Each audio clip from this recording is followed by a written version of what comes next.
Hello everyone, I'm Dr. Manoj Johnson, lifestyle physician, John Marion Hospital, പാല.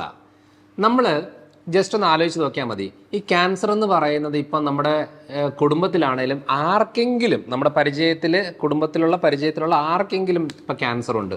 പണ്ടൊക്കെ എപ്പോഴോ എവിടെയൊക്കെയോ കേട്ടുകൊണ്ടിരുന്ന ഒരു അവസ്ഥയിൽ നിന്ന് ഇപ്പം കാരണം ക്യാൻസറിൻ്റെ ഒരു ബുദ്ധിമുട്ടെന്ന് പറയുന്നത് ഇപ്പോൾ ആ ക്യാൻസർ ബുദ്ധിമുട്ട് അനുഭവിച്ച കുടുംബത്തിലുള്ളവർക്ക് മാത്രമേ അതറിയത്തുള്ളൂ. കാരണം ഇതിൻ്റെ കണ്ടുപിടിച്ചതിന് ശേഷം വരുന്ന ടെസ്റ്റുകളുടെ കാര്യങ്ങളുണ്ട്, കീമോയുണ്ട്, റേഡിയേഷൻ ഉണ്ട്, ഇടയ്ക്ക് സർജറികൾ ചെയ്യാറുണ്ട്. ഒരു 5-6 മാസം മിനിമം ഒരു ഭയങ്കരമായിട്ടുള്ള ബുദ്ധിമുട്ടുള്ള കാലഘട്ടത്തിലൂടെ ആണ് ആ കുടുംബം പോകുന്നത്. അപ്പോൾ ശരിക്കും ഇങ്ങനെ ഒരു ബുദ്ധിമുട്ടും പ്രയാസങ്ങളും ഒക്കെ നമ്മൾ വന്നതിന് ശേഷം അനുഭവിക്കുന്നതിനെക്കാട്ടിലും നേരത്തെ തന്നെ നമുക്കത് തിരിച്ചറിയുവാണെന്നുണ്ടെങ്കിൽ ഒത്തിരി കാര്യങ്ങൾക്ക് നമുക്ക് മെച്ചം കിട്ടും. ശരിക്കും പലരും പല കാരണങ്ങളാണ് പറയുന്നത്. ചിലർ പറയാറുണ്ട് മദ്യപിച്ച് ആണ് ക്യാൻസർ വന്നത്, പുകവലിച്ച് ക്യാൻസർ വന്നു, അതേപോലെ തന്നെ അങ്ങനെ പല കാരണങ്ങൾ പറയാറുണ്ട്. ശരിക്കും ഈ മദ്യപാനവും പുകവലിയൊക്കെ കാലങ്ങളായിട്ടുള്ളതാണ്. ഇതൊക്കെ ഈ പ്രശ്നങ്ങളെ കൂട്ടുന്നു എന്നുള്ളതല്ലാതെ ഇത് തന്നെ മെയിൻ കാരണമെന്ന് പറയാനില്ല. മെയിൻ കാരണമായിട്ട് നമുക്ക് പറയുന്നത് അത് നമുക്ക് തന്നെ മനസ്സിലായി കഴിഞ്ഞാൽ മുന്നോട്ട് ഇത് നമുക്കൊന്ന് പ്രിവെൻറ്റ് ചെയ്ത് പോകാൻ പറ്റും. അല്ലാതെ ഇപ്പം മദ്യപാനം പുകവലി തന്നെയാണ് ക്യാൻസർ എന്ന് ഉണ്ടാക്കുന്നതെങ്കിൽ ഈ ചെറിയ കുഞ്ഞു കുട്ടികൾക്കൊക്കെ എങ്ങനെയാണ് ഈ ക്യാൻസർ വരുന്നത് ഒന്ന് ആലോചിച്ച് നോക്കിക്കേ. അപ്പം പല കാരണങ്ങളുണ്ട്. ഒന്നാമത്തെ കാര്യം എന്ന് പറയുന്നത് നമ്മുടെ ഇമ്മ്യൂണിറ്റി കുറയുന്നതാണ്. അതായത് നമ്മുടെ പ്രതിരോധ ശക്തി കുറയുമ്പോൾ, കാരണം ഈ നമ്മുടെ ശരീരത്തിൽ തന്നെ ആവശ്യം പോലെ ക്യാൻസർ കോശങ്ങളുണ്ട്. ഈ ഇമ്മ്യൂണിറ്റി നല്ല സ്ട്രോങ് ആയിട്ട് ഇരിക്കുന്നതുകൊണ്ടാണ് ഈ ക്യാൻസർ കോശങ്ങളൊക്കെ നല്ല സ്ട്രോങ് ആയിട്ട് പിടിച്ചു നിർത്തുന്നത്. അതിൻ്റെ ഗ്രോത്ത് കൂടാതെ, അതിൻ്റെ പ്രോളിഫറേഷൻ കൂടാതെ, മൾട്ടിപ്ലിക്കേഷൻ കൂടാതെ അന്നേരം തന്നെ നശിപ്പിച്ച് ക്ലിയർ ആക്കി കൊണ്ടുപോകുന്നത് എപ്പോഴാണെന്ന് വെച്ചാൽ നമ്മുടെ പ്രതിരോധ ശക്തി സ്ട്രോങ് ആയിട്ടിരിക്കുമ്പോഴാണ്. അപ്പോൾ ഈ പ്രതിരോധ ശക്തി ഇമ്മ്യൂണിറ്റി ലെവൽ കുറയുമ്പോഴാണ് ശരിക്കും പുറത്തുനിന്ന് ഒന്നും ചെയ്യേണ്ട, ഒരു മദ്യം കുടിക്കേണ്ട, പുകവലിക്കേണ്ട, യാതൊരു രീതിയിലുള്ള ചീത്ത സ്വഭാവങ്ങളും വേണ്ട, ഒന്നും വേണ്ട, എന്നാലും നമുക്ക് ക്യാൻസർ ഉണ്ടാവും. അതാണ് അതിൻ്റെ ഒരു സത്യാവസ്ഥ. നമ്മൾ ആദ്യം മനസ്സിലാക്കേണ്ടത് ഇമ്മ്യൂണിറ്റി നമ്മൾ കുറയാതെ നോക്കുക. അതെങ്ങനെ ചെയ്യണം എന്നുള്ളത് ഞാനിത് പറഞ്ഞു തരാം. രണ്ടാമത്തെ കാര്യം എന്ന് പറയുന്നത് നമ്മുടെ എന്താ പറയുക, ഇപ്പോൾ നമ്മുടെ കോവിഡ് വരുന്നു, പലതരം വൈറസുകൾ, ബാക്ടീരിയകൾ, അങ്ങനെ പല രീതിയിലുള്ള അറ്റാക്കുകൾ ഉണ്ടാകുന്നു. അപ്പം ഈ ആദ്യത്തെ ഇമ്മ്യൂണിറ്റി കുറയുന്നതിൻ്റെ രീതിയാണ് ഞാനത് കണ്ടിന്യൂ ആയിട്ട് പറയാൻ ഉദ്ദേശിക്കുന്നത്. ഇപ്പം നമ്മൾ പലപ്പോഴും കണ്ടേക്കുന്നത് ഇപ്പോൾ കോവിഡ് വൈറസിന് ശേഷം, ശരിക്കും കോവിഡ് അറ്റാക്കിന് ശേഷം നമ്മുടെ ഇമ്മ്യൂണിറ്റി ഭയങ്കരമായിട്ടും കുറയുകയാണ്. ഇപ്പം വളരെ കോമൺ ആയിട്ട് കണ്ടുവരുന്നൊരു കാര്യം എന്ന് പറയുന്നത് റിപ്പീറ്റഡ് ആയിട്ടുള്ള ഇൻഫെക്ഷൻസ് ആണ്. വെറുതെ ഒരു തണുത്ത കാറ്റടിച്ചാൽ തന്നെ നമുക്ക് ജലദോഷം വരുന്നു, പനി ഉണ്ടാകുന്നു, കഫക്കെട്ടുണ്ടാകുന്നു, ക്ഷീണം വരുന്നു, മസിൽസിന് വേദനകൾ ഉണ്ടാകുന്നു.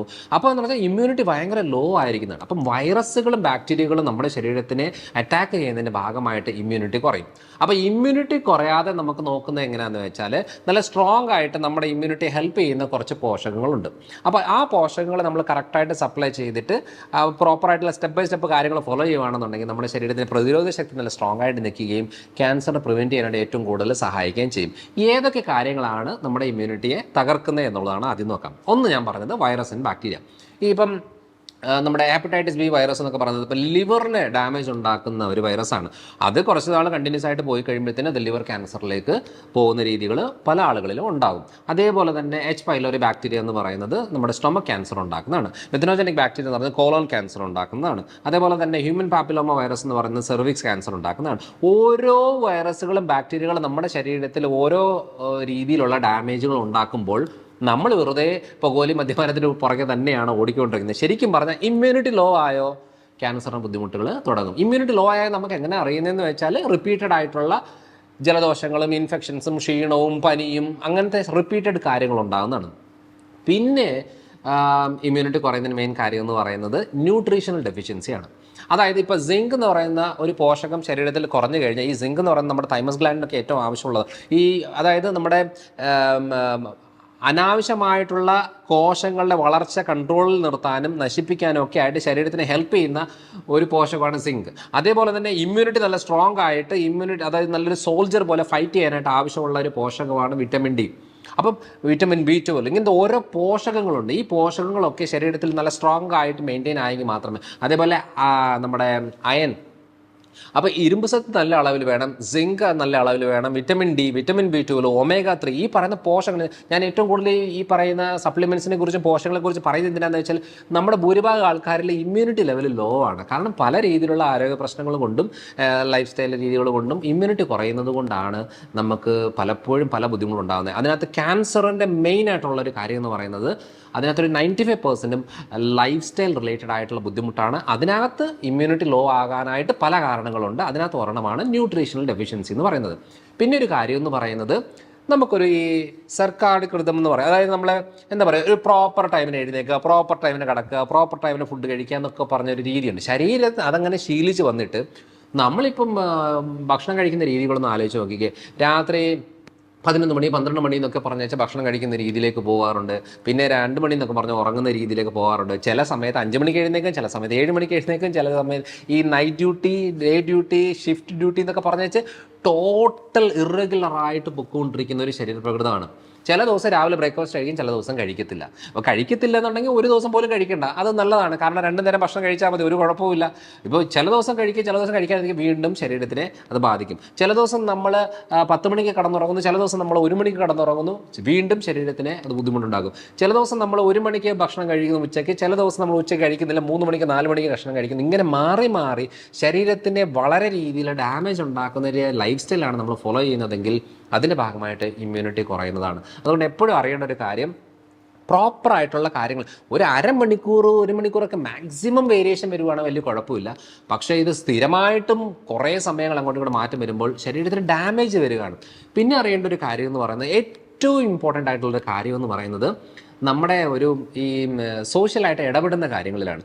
നമ്മൾ ഈ പല ആൾക്കാരും ലോൺലിനെസ് ആണ്. നമുക്ക് എത്ര പേരുണ്ടെന്ന് പറഞ്ഞാലും നമുക്ക് അവരുടെ കൂടെ ഇടപെടാൻ പറ്റുന്നില്ല, ഒരു ഫംഗ്ഷന് പോകാൻ പറ്റുന്നില്ല, ആൾക്കാരുമായിട്ട് ഇൻട്രാക്ട് ചെയ്യാൻ പറ്റുന്നില്ല, കാര്യങ്ങൾ ഷെയർ ചെയ്യാൻ പറ്റുന്നില്ല. കാരണം നമ്മുടെ സ്ഥിരമായിട്ടുള്ള നമ്മുടെ സ്ട്രെസ് ലെവല്, നമ്മുടെ സ്വഭാവ രീതികൾ, പലതരം ആരോഗ്യ പ്രശ്നത്തിൻ്റെ ഭാഗമായിട്ട് നമുക്ക് സ്ട്രെസ് റിലീഫ് ചെയ്യാനുള്ള സാഹചര്യം കിട്ടുന്നില്ല എന്നുണ്ട്. ഏറ്റവും എളുപ്പമെന്ന് പറയുന്നത് ഇതേപോലെ എന്താ പറയുക, ക്ലബ്ബുകൾ, ഇപ്പം JC, ലയൻസ്, റോട്ടറി എന്നൊക്കെ പറയുന്ന പല ക്ലബ്ബുകളുടെ രീതികളുണ്ട്, പലതരം ആക്ടിവിറ്റീസ് ഉണ്ട്, ജിമ്മിൽ പോകാൻ പറ്റുന്ന കാര്യങ്ങളുണ്ട്, ഇങ്ങനത്തെ കൂട്ടായ്മകളുണ്ട്. പല ടൈപ്പ് കാര്യങ്ങളിലേക്ക് ഇൻവോൾവ് ആയെങ്കിൽ ശരിക്കും പറഞ്ഞാൽ നമ്മുടെ സ്ട്രെസ് ലെവൽ കൺട്രോൾ ആകുകയും ബോഡിക്ക്, മനസ്സിനും ശരീരത്തിനും, കാരണം മനസ്സ് ഡൗൺ ആയാൽ ശരീരം ഡൗൺ ആയി. അല്ലാതെ ആ വ്യക്തി ഒരു 6 അടി പൊക്കവും 80 കിലോ തൂക്കവും ഒക്കെ ഉള്ള നല്ല ഒത്ത ശരീരമാണെന്ന് പറഞ്ഞിട്ട് കാര്യമൊന്നുമില്ല. മാനസികമായിട്ട് തളർന്നു കഴിഞ്ഞാൽ, അപ്പോൾ ഒരു ഡിപ്രഷൻ വന്നു കഴിഞ്ഞാൽ ഈ വ്യക്തി ചിന്തിക്കുകയാണ് ഞാൻ എടുത്ത് കിണറ്റിലേക്ക് ചാടിയേക്കാന്ന് പറഞ്ഞാൽ ആ ശരീരം എടുത്ത് ചാടും, അത്രേ ഉള്ളൂ. അപ്പം നമ്മുടെ ഡിപ്രഷൻ നമുക്ക് ബാധിക്കുന്നുണ്ടോ, നമ്മൾക്ക് ആങ്സൈറ്റി ഉണ്ടോ, നമുക്ക് കടന്ന് ഉറങ്ങാൻ പറ്റുന്നില്ല, പലതരം ചിന്തകൾ നമുക്ക് വരുന്നത്. കാരണം നമ്മുടെ സന്തോഷവും കാര്യങ്ങളെല്ലാം മറ്റാൾക്കാരിലേക്ക് നമ്മളെ ഏൽപ്പിച്ചേച്ച്, അതായത് അവരെ വിഷമിക്കുമ്പോൾ നമ്മൾ വിഷമിക്കും, അവരെന്തെങ്കിലും പറഞ്ഞു കഴിഞ്ഞാൽ അത് നമുക്ക് വിഷമമാണ്, അവരുടെ പ്രസൻസ് ഇല്ലെന്നുണ്ടെങ്കിൽ നമുക്ക് ബുദ്ധിമുട്ടുണ്ട്. ഇപ്പോൾ എപ്പോഴും മറ്റു ആളുകളെ ഡിപ്പെൻഡ് ചെയ്ത് നമുക്ക് ജീവിക്കാൻ പറ്റില്ല. അപ്പോൾ നമ്മൾ കണ്ടെത്തണം നമുക്ക് ഏത് ഗ്രൂപ്പാണ് നല്ലത്, ഏത് ഫ്രണ്ട്സാണ് നല്ലത്, ഏത് രീതിയിലുള്ള ആക്ടിവിറ്റീസാണ് എനിക്ക് സന്തോഷം ഉണ്ടാക്കുന്നത്. അപ്പം പണ്ടെങ്കിലോ ഡാൻസ് കളിക്കുന്ന ആൾക്കാരാണ്, പിന്നെ അത് ഡാൻസിനെ കുറിച്ച് ചിന്തിക്കുന്ന പോലുമില്ല. നമ്മൾ എത്ര ബിസി ആയിട്ടുള്ള ആളാണെങ്കിലും ഡാൻസ് കളിച്ചാൽ സ്ട്രെസ് റിലീഫ് ആകുന്നുണ്ടെന്നുണ്ടെങ്കിൽ അതിന് പുറകെ പോകണം. കാരണം ക്യാൻസർ എന്ന് പറയുന്നതിൻ്റെ മെയിൻ കാര്യം എന്ന് പറയുന്നത് ശരീരത്തിനെയും മനസ്സിനെയും ഡൗൺ ആക്കുന്ന രീതിയിലുള്ള എന്തൊക്കെ കാര്യങ്ങളുണ്ടോ അതൊക്കെ മാറ്റി വെക്കുവാണെങ്കിൽ കാര്യമുള്ളൂ. അതേപോലെ തന്നെ ഏറ്റവും പ്രശ്നം ഉണ്ടാക്കുന്ന ഒരു കാര്യം എന്ന് പറയുന്നത്, ഇപ്പം നമ്മൾ ഏറ്റവും കൂടുതൽ ഈ ഡീഹൈഡ്രേറ്റഡ് ആയിട്ടുള്ള ഫുഡാണ്. നമ്മളിപ്പോൾ എന്താ പറയുക, ഹൈ ടെമ്പറേച്ചറിൽ ഹീറ്റ് ചെയ്യുന്ന പലതരം മീറ്റ് ഐറ്റംസ് ഉണ്ട്. ഇപ്പം റെഡ് മീറ്റ്സ് ഒക്കെ ഹൈ ടെമ്പറേച്ചർ, ഇപ്പം നമ്മളിപ്പം ബാർബിക്യൂ, ആൽഫാം എന്നൊക്കെ പറയുന്നത് നമുക്ക് വല്ലപ്പോഴും കഴിക്കുന്നതുകൊണ്ട് യാതൊരു കുഴപ്പമില്ല. പക്ഷേ ചില ആളുകൾ അത് തന്നെ ഡെയിലി ആയിട്ട് കഴിക്കുന്ന ആൾക്കാരുണ്ട്. പക്ഷേ അത് അങ്ങനെ ഉണ്ടെങ്കിൽ കോളൻ ക്യാൻസർ ഭയങ്കര കോമൺ ആയിട്ട് വരുന്നതിൻ്റെ കാര്യം എന്ന് പറയുന്നത് ഈ ഡീഹൈഡ്രേറ്റഡ് ആയിട്ടുള്ള, അതായത് പോളിസൈക്ലിക് ആരോമാറ്റിക് ഹൈഡ്രോ കാർബൺസ് എന്നാണ് അതിന് പറയുന്നത്. അത് വളരെ ഹൈ പോയിസൺ ആണ്. അത് അതായത് നമ്മുടെ ക്യാൻസർ കോശങ്ങളെ സ്റ്റിമുലേറ്റ് ചെയ്തിട്ട് ക്യാൻസറായിട്ട് മാറ്റാനായിട്ടുള്ള ഇത് ചെയ്യുന്ന ഒരു കാര്യമാണ്. അത് ഏറ്റവും കൂടുതൽ ഹൈ ടെമ്പറേച്ചറിൽ ഹീറ്റ് ചെയ്യുന്ന ഫുഡ് ഐറ്റംസ്, എസ്പെഷ്യലി റെഡ് മീറ്റ്സിൽ അല്ലെങ്കിൽ മീറ്റ് ഐറ്റംസിലാണ് അത് കോമൺ ആയിട്ട് കണ്ടുവരുന്നത്. അപ്പോൾ ഒന്ന് ആലോചിച്ച് നോക്കിയേ, ഡീപ്പായിട്ട് ഫ്രൈ ചെയ്യുന്ന ഫുഡുകൾ ഡെയിലി കഴിക്കുന്ന ആൾക്കാർ, അതേപോലെ ഈ ആൽഫാം, അത് ഗ്രിൽഡ് എന്നൊക്കെ പറഞ്ഞാൽ ഹൈ ടെമ്പറേച്ചറിൽ ഹീറ്റ് ചെയ്യുന്ന മീറ്റ് ഐറ്റംസ് കഴിക്കുന്ന ആളുകളിൽ വളരെ കോമൺ ആയിട്ട് കുടലുമായിട്ട് ബന്ധപ്പെട്ട ക്യാൻസർ ഉണ്ടാകാനുള്ള സാധ്യത ഉണ്ടാകുന്നതാണ്. അപ്പോൾ നമ്മൾ അറിയേണ്ടത് എന്താ, നമ്മുടെ ആഗ്രഹത്തിന് എല്ലാ ഭക്ഷണം കഴിക്കാം, ലോകത്തുള്ള എല്ലാ ഭക്ഷണവും നമുക്ക് കഴിക്കാൻ പറ്റും, ഒരു കുഴപ്പമില്ല. പക്ഷേ ഇതെല്ലാത്തിനും അളവുണ്ട്.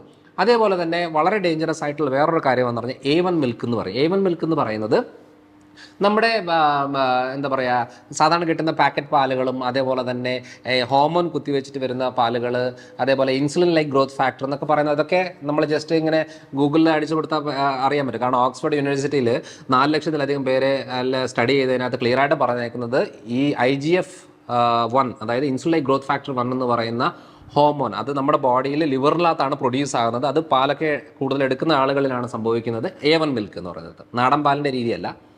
അപ്പോൾ ഈ കമേഴ്ഷ്യലായിട്ട് വരുന്ന പാലിനകത്ത് കൂടുതലായിട്ടും ഇങ്ങനെ ഒരു IGF ഫാക്ടർ 1 എന്ന് പറയുന്നത് കൂടുതലാകുമ്പോൾ അത് പലതരം ക്യാൻസർ ഉണ്ടാക്കുന്നുള്ളത് ഒത്തിരി സ്റ്റഡികളിൽ കണ്ടുപിടിച്ച ഒരു കാര്യമാണ്. അത് നമ്മുടെ ഗൂഗിളിൽ ജസ്റ്റ് ടൈപ്പ് അടിച്ചാൽ കിട്ടും. ഓക്സ്ഫോർഡ് യൂണിവേഴ്സിറ്റിയിൽ നടന്ന സ്റ്റഡി എന്താണെന്നുള്ളത് നോക്കിയാൽ മനസ്സിലാവും. അതേപോലെ തന്നെ കുട്ടികളിൽ ഈ എൻ്റെ ക്ലിനിക്കൽ പ്രാക്ടീസിൽ മനസ്സിലായ ഒരു കാര്യം എന്ന് പറഞ്ഞാൽ ഈ ഓട്ടിസ്റ്റിക് ആയിട്ടുള്ള കുട്ടികൾ, അതേപോലെ ഹൈപ്പർ ആക്റ്റീവ് കുട്ടികളിൽ പാല്, അതായത് വയറിൻ്റെ പ്രശ്നം, സ്കിന്നിൻ്റെ പ്രശ്നമൊക്കെ ഉള്ള കുട്ടികളിൽ പാല് മാറ്റി വെക്കുമ്പോഴത്തേനും ഡ്രാസ്റ്റിക് ആയിട്ട് ഒരു 2 വീക്സിൽ തന്നെ നല്ല ചേഞ്ചസ് അവരുടെ സ്വഭാവ രീതികളിലും സ്കിൻ കണ്ടീഷനിലൊക്കെ വരുന്നതുണ്ട്.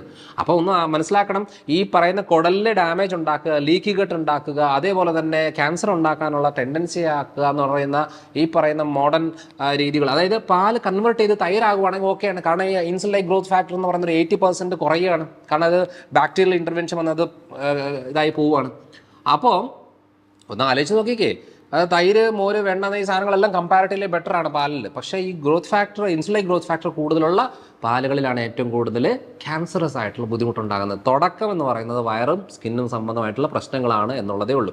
അതേപോലെ തന്നെ ഓട്ടോ ഇമ്മ്യൂൺ ഡിസോർഡറുകൾ ഉണ്ടാകുന്നത്, സ്വന്തം ശരീരത്തിലെ പ്രതിരോധ ശക്തി, സ്വന്തം ശരീരത്തിലെ നല്ല കോശങ്ങൾ ഡാമേജ് ഉണ്ടാക്കുക, അതും തുടക്കം എന്ന് പറയുന്നത് ഈ പറയുന്ന കുടൽ സംബന്ധമായിട്ടുള്ള കാര്യങ്ങളിലാണ്. അപ്പോൾ നമ്മൾ എത്രയും ശ്രദ്ധിക്കേണ്ടത്, നമുക്ക് വേണ്ടുന്ന ശരീരത്തിനെ ഫൈറ്റ് ചെയ്യാനുള്ള പോഷകങ്ങൾ പ്രോപ്പറായിട്ട് സപ്ലൈ ചെയ്യുന്നത്. വിറ്റമിൻ സി നല്ലൊരു പോഷകമാണ്. അതായത് നമ്മുടെ പുളിയുള്ള പഴങ്ങളിലൊക്കെ ധാരാളമായിട്ടുള്ളത് വിറ്റമിൻ സി ആണ്. എന്ന് പറഞ്ഞാൽ നമ്മൾ സപ്ലിമെൻ്റ് എടുത്താൽ ലൈപ്പോസോമൽ സി അല്ലാതെ വേറെ എന്ത് സപ്ലിമെൻ്റ് എടുത്താൽ അത് സിന്തറ്റിക് ആണ്. അത് വലിയ യൂസ് ഒന്നുമില്ല. ഈ പൊടിയൊക്കെ എടുക്കുന്നത്, ക്യാപ്സുൾ എടുക്കുന്നതുകൊണ്ട് വലിയ ഉപയോഗമില്ല.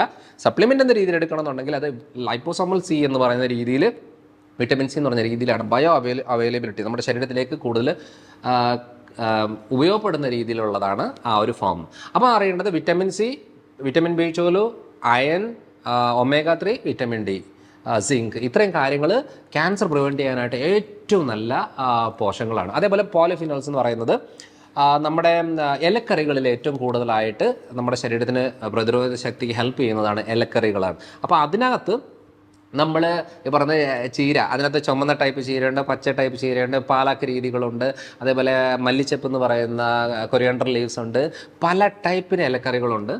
അപ്പം അത് ഏറ്റവും നല്ലതാണ്. കഴിയുന്നത് നമ്മുടെ വീട്ടിലും ഒക്കെ ഉള്ള രീതിയിൽ എടുക്കുന്നതാണ് നല്ലത്. എന്നാലും ഏറ്റവും ഡേഞ്ചറസ് ആയിട്ട് ഹൈ കീടനാശിനി ഉള്ളത് കരിവേപ്പിലാണ്. കാരണം പുറത്തുനിന്ന് മേടിക്കുന്ന കരിവേപ്പില എന്ന് പറഞ്ഞാൽ അതും ഈ പച്ചമുളകിലൊക്കെയാണ് ഭയങ്കര കീടനാശിനിയായിട്ട് ഉള്ളത്.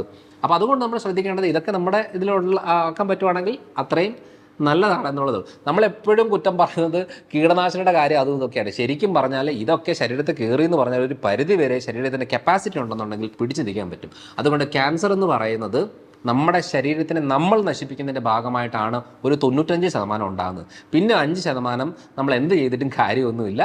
അപ്പോൾ അതുകൊണ്ട് അത് ചിലപ്പം ജനറ്റിക്കായിട്ട് കാര്യങ്ങൾ വരാം, അങ്ങനെ പല രീതികളുണ്ടാകും. ഇപ്പം അതേപോലെ ഹെവി മെറ്റൽ ടോക്സിസിറ്റി എന്ന് പറയും. നമ്മൾ ജോലി ചെയ്യുന്ന സ്ഥലത്ത് ഇപ്പം ഈ പെയിൻറ്റ് അടിക്കുന്ന ആൾക്കാരില്ലേ, പെയിൻറ്റ് അടിക്കുന്നവർ ശരിക്കും പറഞ്ഞാൽ മാസ്ക് ഒക്കെ ഇട്ട് നല്ല പ്രോപ്പറായിട്ടാണ് അത് ചെയ്യേണ്ടത്. ഇത് പെയിൻറ്റ് അടിക്കുക എന്ന് പറഞ്ഞാൽ ഒരു റൂമിനകത്ത് അടച്ച് കെട്ടിയിട്ട സ്ഥലത്തേക്ക് വീണ്ടും പെയിൻറ്റ് അടിച്ചുകൊണ്ടിരുന്ന ഈ പെയിൻറ്റിനകത്തുള്ള കെമിക്കൽ തന്നെയാണ് ഉള്ളിലേക്ക് ഭയങ്കര ഡേഞ്ചറസ് ആയിട്ട്. ഈ മർക്യൂറി ഭയങ്കര ഡേഞ്ചറസ് ഉണ്ടാകും, ആർസനിക് ഡേഞ്ചറസ് ഉണ്ടാകും. അതേപോലെ തന്നെ വലിയ മീനുകൾ, കാലങ്ങളായിട്ട് ഈ കടലിൽ ജീവിക്കുന്ന വലിയ മീനുകളൊക്കെ എന്ന് പറഞ്ഞാൽ ഹെവി മെറ്റൽ ടോക്സിസിറ്റി ഉണ്ടാക്കുന്നുണ്ട്. കാരണം കൊല്ലങ്ങളോളം കടലിലുള്ളത് മൊത്തം ഈ പറയുന്ന ഫാക്ടറി വിഷങ്ങൾ തന്നെ കഴിച്ച് ഇതിനകത്ത് നിറച്ചും ഹെവി മെറ്റലാണ്. അപ്പോൾ ചെറിയ ചെറിയ മീനുകളാണ് കമ്പാരിറ്റീവ്ലി ബെറ്റർ. അപ്പോൾ ഇതൊക്കെ നമുക്ക് ശ്രദ്ധിക്കാനേ പറ്റത്തുള്ളൂ. നമ്മളെ കൊണ്ട് പറ്റുന്ന രീതിയിൽ ശ്രദ്ധിക്കുക എന്നുള്ളതേ ഉള്ളൂ. കാരണം ഇതൊരു വന്നതിന് ശേഷം നമ്മൾ പിന്നെ ഈ പറയുന്ന രീതിയിൽ പച്ചക്കറിയും പഴങ്ങളും എന്നൊക്കെ പറഞ്ഞാലൊന്നും കാര്യമില്ല. അതിന് ചിലപ്പം എഫക്റ്റീവ് ആയിട്ടുള്ള കീമോയോ റേഡിയേഷൻസോ സർജറികളോ അങ്ങനെ കുറച്ച് കോംപ്ലിക്കേഷൻ രീതിയിലേക്ക് പോകുമ്പോൾ അങ്ങനത്തെ കാര്യങ്ങളാണ് വേണ്ടത്. പക്ഷേ ഇനീഷ്യൽ രീതികളിലും അതേപോലെ തന്നെ നമുക്കത് പ്രിവെൻറ്റ് ചെയ്യാനായിട്ട് ഏറ്റവും നല്ലത് ഇതാണ്. ഇനി ഏറ്റവും ഇമ്പോർട്ടൻ്റ് ആയിട്ടും അവസാനമായിട്ടും പറയാനുള്ള മെയിൻ കാര്യം എന്ന് പറയുന്നത് എക്സസ് ഗ്ലൂക്കോസ് ആണ്. അതായത് നമ്മുടെ ശരീരത്തിൽ ആവശ്യത്തിലധികം ഗ്ലൂക്കോസ് ഉള്ളിലേക്ക് കയറിയാൽ എന്ന് വെച്ചാൽ അമിതമായിട്ടുള്ള അരിയാഹാരം, ചോറ്, കപ്പ, അതേപോലെ തന്നെ ബേക്കറി ഐറ്റംസ്, മധുരസാധനങ്ങൾ, കുറേ സ്വീറ്റ് ഐറ്റംസ് ഒക്കെ ഉണ്ടല്ലോ, ഈ കാര്യങ്ങളൊക്കെ ഉള്ളിലേക്ക് കയറി കഴിഞ്ഞാൽ ഈ ഗ്ലൂക്കോസ് എന്ന് പറയുന്നത് ശരീരത്തിൽ മെയിനായിട്ടുള്ള ഫങ്ഷൻ ചെയ്തതിന് ശേഷം ഇതിൻ്റെ ശരീരത്തിൻ്റെ ഒരു ടെൻഡൻസി വരും, ഓക്കെ എനിക്ക് ഉപയോഗപ്പെടുത്താനായിട്ട് ഒരു സാധനം കിട്ടി, ഇതിനെ വെച്ചുകൊണ്ട് ഞാൻ വേറെ കാര്യങ്ങൾ ഉപയോഗപ്പെടുത്താമെന്ന് പറഞ്ഞ് ശരീരം തന്നെ ആക്കിയെടുക്കുന്നതാണ് ഈ ക്യാൻസർ എന്ന രീതികൾ. അപ്പം അറിയേണ്ടത് പലതരം കാരണങ്ങളിൽ ഈ ഗ്ലൂക്കോസ് വളരെ ഇമ്പോർട്ടൻ്റ് ആണ്. ഇതിനാണ് വാർബർഗ് എഫക്റ്റ് എന്ന് പറയുന്നത്. അതായത് നമുക്ക് ഒരു വീട്ടിലേക്ക് ഒരു മാസത്തേക്ക് ഒരു കുറ്റി മതി ഉപയോഗിക്കാനായിട്ട്. അപ്പം പക്ഷേ ഈ 4 പേരേ ഉള്ളൂ, ഒരു കുറ്റി ഒരു മാസത്തേക്ക് മതിയെങ്കിൽ അത് അടുത്ത മാസം 2 മാസത്തിനുള്ളിൽ അത് ഈ 10 കുറ്റി 20 കുറ്റി 30 കുറ്റിയായിട്ട് വരുത്തുക എന്ന് പറയുമ്പോൾ എന്തിനാണ് ഈ 4 പേർക്ക് ഇത്രയും കുറ്റി? അതായത് അറിയേണ്ട കാര്യം എന്ന് വെച്ചാൽ വാർബർഗ് എഫക്റ്റിൽ അതിന് സയൻറ്റിസ്റ്റ് ക്ലിയർ ആയിട്ട് പറഞ്ഞേക്കുന്ന കാര്യം, ക്യാൻസർ കോശങ്ങൾ എന്ന് പറയുന്നത് നോർമൽ കോശങ്ങൾ ഗ്ലൂക്കോസ് വലിച്ചെടുക്കുന്നതിനെക്കാട്ടിലും 30 മടങ്ങാണ് ഗ്ലൂക്കോസിനെ ക്യാൻസർ കോശങ്ങൾ വലിച്ചെടുക്കുന്നത്. എന്തിനാണ് ഈ ക്യാൻസർ കോശം ഇത്രയും ഗ്ലൂക്കോസിനെ വലിച്ചെടുക്കുന്നത് എന്നുള്ള സ്റ്റഡിയുടെ ഇതിലാണ് വാർബർഗ് എഫക്റ്റ് എന്ന് പറയുന്നത്. അതായത് നോബൽ പ്രൈസ് കിട്ടിയത് ഇപ്പോഴല്ല, ഒരു 100 കൊല്ലം മുമ്പത്തെ കാര്യമാണ്. അപ്പോൾ അറിയേണ്ട കാര്യം, ഒരു HbA1c 6ന്റെ മുകളിലേക്ക് കണ്ടിന്യൂസ് ആയിട്ട് മെയിൻറ്റെയിൻ ആയി കഴിഞ്ഞാൽ ഫാറ്റ് ലിവർ, തൈറോയ്ഡ് പ്രശ്നങ്ങൾ, ബ്രസ്റ്റിലെ മുഴകൾ, യൂട്രസിലെ മുഴ, ഡയബറ്റീസ്, ബ്ലോക്ക്, ക്യാൻസർ, ഇത്രയും കാര്യങ്ങളാണ് കാലങ്ങളായിട്ട് 6ന്റെ മുകളിൽ മെയിൻറ്റെയിൻ ആകുന്ന HbA1cയിൽ ഉണ്ടാകുന്നത്. അതുകൊണ്ട് ദയവ് ചെയ്ത് മനസ്സിലാക്കേണ്ടത്, വെറുതെ ചുമ്മാതെ ഭക്ഷണം കഴിക്കുക എന്ന് പറഞ്ഞാൽ കുറേ ചപ്പാത്തിയും കുറേ ചോറും കുറേ ദോശയും ഇഡ്ഡലിയും ഒക്കെ കുറേ എന്നുള്ള രീതിയിൽ മാറ്റിയിട്ട് ചെറിയ ചെറിയ അളവിൽ ശരീരത്തിന് ആവശ്യമുള്ള രീതിയിൽ മാത്രം ഉപയോഗപ്പെടുത്തി എടുക്കുകയാണെന്നുണ്ടെങ്കിൽ നമുക്കിത് ക്യാൻസറിനെ പ്രിവെൻറ്റ് ചെയ്യാൻ പറ്റും. അല്ലാതെ വെറുതെ നമ്മൾ പോയിട്ട് പുക വലിക്കാനോ ഡ്രഗ്സ് എടുക്കാനോ കീടനാശിനി കഴിക്കാനോ ഒന്നും പോകേണ്ട ആവശ്യമൊന്നുമില്ല ക്യാൻസർ ഉണ്ടാകാൻ.